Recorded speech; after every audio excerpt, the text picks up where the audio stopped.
মার্কিন president Donald Trump নিজের দেশের লোকদেরকেই সে ঠকাচ্ছে। সেগুলো শুনুন আমার এই ভাইটাকেই বলে। তাহলে আমি বলবো যে ডোনাল্ড ট্রাম্প এটা মিথ্যা কথা বলছেন।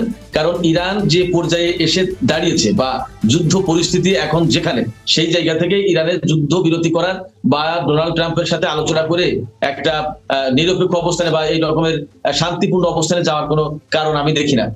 আর যে কথা বলছেন ডোনাল্ড ট্রাম্প, সেই কথা তো ইরানের কর্মকর্তারা সরাসরি নাকচ করে দিচ্ছে।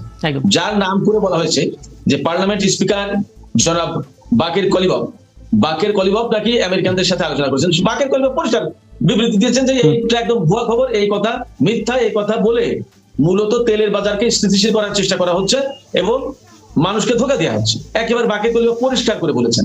এবং বাকের কলিবফ কে? তিনি ইরানের যে রাষ্ট্র ব্যবস্থা, যে রাষ্ট্র কাঠামো, তাতে স্পিকার, তিনি সর্বোচ্চ নেতা, প্রেসিডেন্ট এবং স্পিকার, এই তিনটা পজিশন সাংবিধানিক পজিশন, খুব গুরুত্বপূর্ণ পজিশন। সেই গুরুত্বপূর্ণ পজিশনে থেকে তিনি মিথ্যা কথা বলবেন, এটা ভাবার কোনো কারণ নেই। তিনি যদি এইরকম গোপনে আমেরিকানদের সাথে আলোচনা করেন তাহলে জাতির সাথে বিশ্বাসঘাতকতা করা হয়। বাকের কলিবফকে আমি ব্যক্তিগতভাবে যতটুকু জানি চিনি, তিনি এই বিশ্বাসঘাতকতা করা লোক নন, মিথ্যা কথা বলা লোক নন।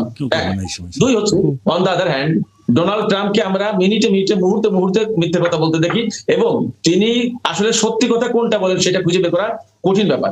সেক্ষেত্রে আমি তার এই বক্তব্যটাকে বেসিক্যালি একটা ধোঁকা হিসেবে দেখতে চাই। আর একটা হচ্ছে যে মুখ রক্ষা করার চেষ্টা করছে। মধ্যপ্রাচ্যে তাদের যে ঘাঁটি ছিল, ইসরায়েলের যে অবস্থান ছিল, আব্রাহাম লিঙ্কন বিমানবাহী রণতরী এবং জেনারেল আর্মফোর্ড এনে বা আদার সাবমেরিন ক্রুজার ডিস্ট্রয়ার এনে ইরানের উপরে যেভাবে হামলা করতে চেয়েছিল এবং কয়েকদিনের ভেতরেই তার টোটাল সবকিছু ধ্বংস করে দিয়ে নিজেদের মতো করে একটা সরকার প্রতিষ্ঠা করে সবকিছু তাদের কন্ট্রোলে নিতে চেয়েছিল, কিন্তু ঘটনা ঘটেছে উল্টা। এখন ছেড়ে দেওয়া কে দেওয়ার যে অবস্থা, মধ্যপ্রাচ্যে মার্কিন ঘাঁটিগুলো সব ধ্বংস করে ফেলেছে। ইসরায়েলে প্রতিদিন যে পরিমাণে ক্ষেপণাস্ত্র এবং ড্রোন হামলা হচ্ছে, এই ধারায় এই পরিমাণে এই মাত্রায় যদি আর 1 মাস চলে তাহলে ইসরায়েলের মানচিত্র খুঁজে পাওয়া যাবে না।